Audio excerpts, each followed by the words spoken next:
Hi guys, welcome to the Chef's Backyard. Today I want to show you how to grill some salmon. It's about time I came out with a grilled salmon recipe. So we're going to take our salmon fillet. I'll show you how to process it. We'll season it up and we'll cook it on the grill. And I'm also going to do some asparagus at the same time. Ready to cook? Let's go! So for today's recipe, we're going to use salmon. I'm going to show you how to kind of clean it up a little bit. We're going to portion it and then we'll cook it on our grill. I am using the Monument grill. This is the Denali 425 4-burner grill. So let's turn it on and get it started. Turn on our LED lights. You notice how it goes to that cool red color, hot red color. And just like that, guys, all four burners are started, and we are gonna let it heat up and get ready to cook. One of the cool features about this grill is it's got the smart LED technology, and there is a temperature probe right under the grill, and that's going to show us how hot our grill is. For the salmon, we want to cook it somewhere between 350 and 400 degrees. And so we'll let that heat up for a second, and while it's heating up, I'll start processing the fish. First thing we want to do is we've got our asparagus, and what we're going to do is we're going to take those woody ends off, okay? Those are just kind of coarse and hard to chew through. We'll set those aside. Great for making a vegetable stock or making an asparagus puree. I do have 2 bundles here, and it's kind of where that color change happens. That's kind of, all right, so our veggies are prepped. All right, so this is a whole side of salmon, and it does come with the skin on.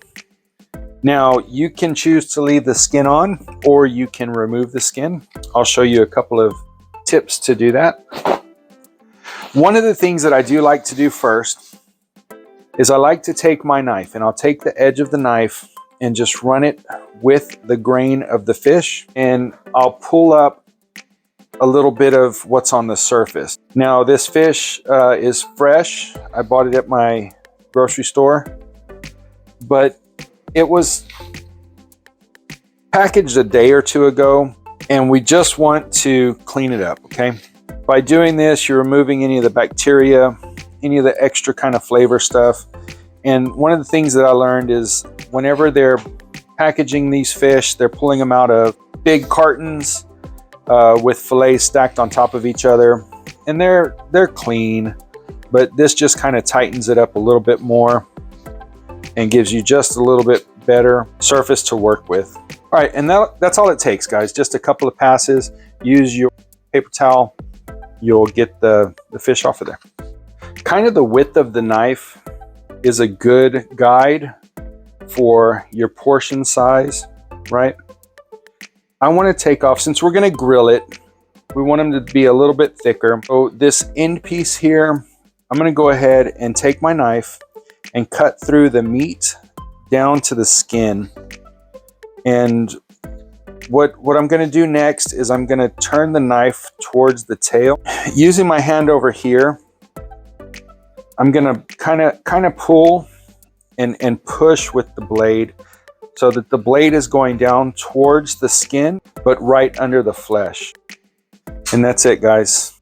We've got that one piece. Now the rest of the skinning action, you can grab it, and if you grab this piece over here and pull while you push with the knife, and I just kind of go front and back. You get right along that skin and you get a nice clean fillet, right? Now the next step is I'll take my knife and we'll cut right along this little belly seam. Told you it's about right there.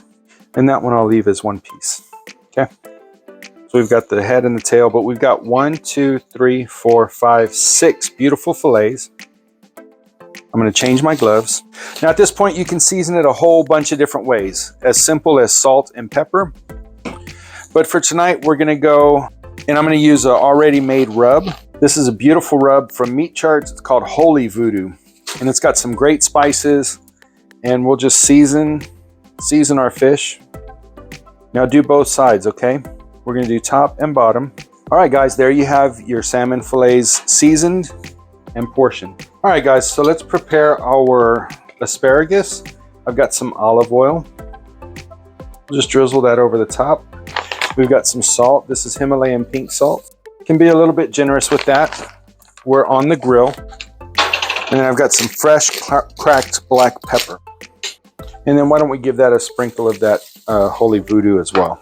Then we'll just toss it all together so that it's combined. We can place that on the grill. Now to the asparagus, we added a little bit of oil.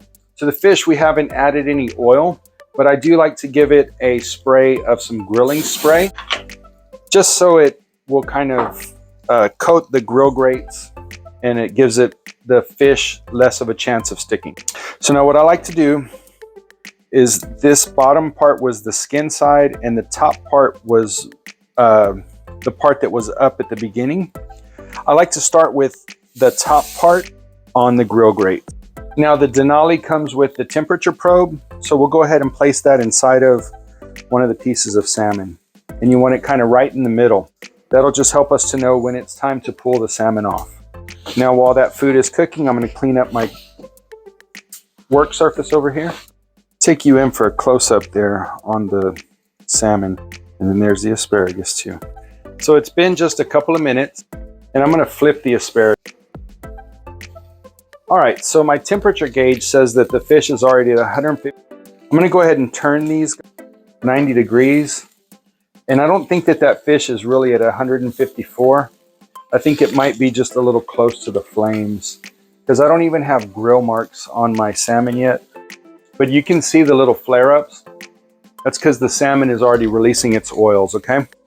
Now I'm going to turn it one more time and we're going to flip it over.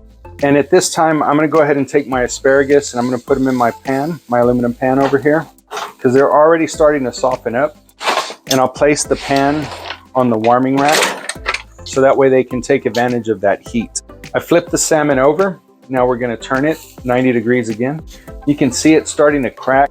In most cases, that means that the fish is done, but we'll go ahead and go just a couple more seconds. Right now, my internal temperature of this fillet over here is 130. Now I can see the flare-ups. I can see that my internal fish is at 130 degrees. We've got cracked skin. Those are all indicators of doneness. So now I'm going to remove my salmon and I'm going to place it on the plate that I'm going to pull the thermometer out. I'm going to lower the asparagus right over the grill. That way we can get a little more high heat cooking.